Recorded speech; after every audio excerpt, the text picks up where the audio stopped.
Hi, welcome back to 42069, episode 2. Couple things I should clear up. There was some confusion and some comments. I wasn't posting a birthday video of me. April 20th, 1969 was the year I was born and the day. So 42069. I had a few people wish me happy birthday. Thank you very much. Rob Silver, Banff, shout out. My cousin and one other person. So anyway, I just wanted to clear that up. I also was going to do this every Sunday, but once a week is doable. But I tell you what happened this past Sunday. I'll try and do episode 3 on Sunday because Sunday's a nice day to, watch it. This past Sunday, we'd gone out camping with the kids in our tent trailer. We got this 1974 Lionel tent trailer, and it's let's put it this way, it's a relic. Everything works on it. It looks like a traveling hippie caravan kind of thing that someone's been living in for 30 years, or not, I guess. Anyway, so we'd gone camping and we came home. We got rained out really bad, and like some of the worst rain. That's when we got home. Our neighbor's driveway was washed out. Neighbors' basements were flooded. It was crazy. Anyway, so that's one of the reasons I didn't do it Sundays, and we're about to move, so there's a lot of stuff to do, but we're not gonna really leave this. It's just gonna be like a different sort of view.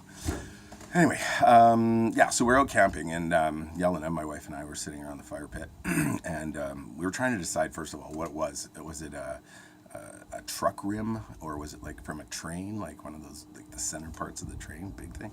Anyway, it'd been raining, it'd been sunny, we got the fire going, and it just was sprinkling a little bit, and the fire pit started going ting, ting, ting, ting, ting, making this noise, and we're like, oh, it's like the metal expanding, blah, blah, right? I said, God, you know what that reminds me of? What that sounds like is when I grew up, my mom and my dad and my 3 older sisters, Yvonne, Karen, and Wendy, hello. If you watch this, you probably just open them and go, he's just sitting there talking for 10 minutes. I can do that anytime. Our dog and mom and dad on a 27-foot sailboat. We'd go away for weekends, and in the summer, like 6 weeks.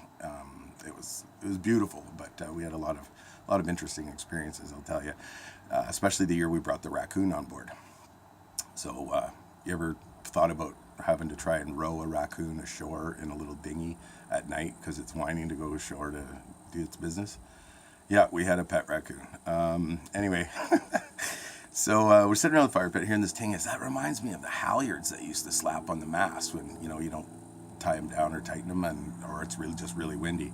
So we were in this place called Center Bay on Gambier Island, the west coast of British Columbia.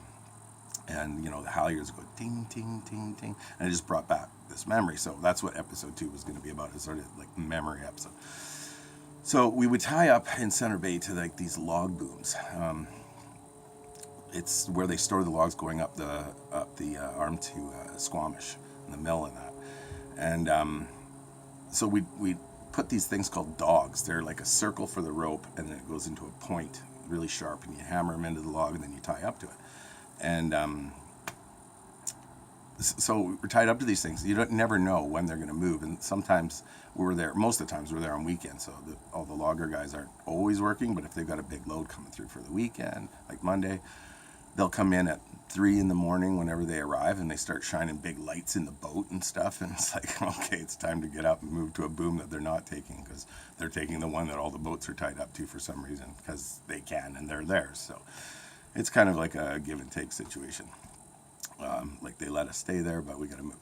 So, like moving in the middle of the night, like Dad's got to like untie us and knock the dogs out and start the motor and find a new place in the dark. And it's pretty interesting. So, the other thing about the log booms and this memory from the halyards and all that was they used to have these areas inside the booms that are like a pool. So there's logs and logs and logs all around. Anybody who's been on a log boom knows what I'm talking about. And there's like this big open area. Me and my buddies, Jason and Todd, we used to go swimming in these things. And every once in a while you'd find a log that was waterlogged. So it was sitting like this vertically. And sometimes it was like this high above the water. So you jump on it and your weight would sink it down. And you'd go down, down, down, sometimes even underwater for a second, and then the thing would come back up, and we call it an elevator. And sometimes you can get these things to go 9, 10 feet up in the air before you dive off into the pool, right? So ultimately really dangerous. So that's a good time to talk about safety this week. We're still 0 days without pinching, biting, screaming. Yeah, it's but it's fun. The kids are at the beach today with Mom and her friend Jen, and me and the dog are gonna sit here and make this episode. So yeah, that was what I wanted to talk about for the halyards and that. But I think that's probably gonna get close to the show. That was for Krista. Anyway, yeah, so we'll kind of wrap it up here with a Davidism. One of them is, another one was, I've never read so much in my life as I have since I've had kids watching television. Because they're always talking and you can't hear what's going on in the movie, so you have the subtitles on. So anyway, yeah, thanks for watching. And I guess we'll publish this now. It's Wednesday, July 13th. Okay, adios.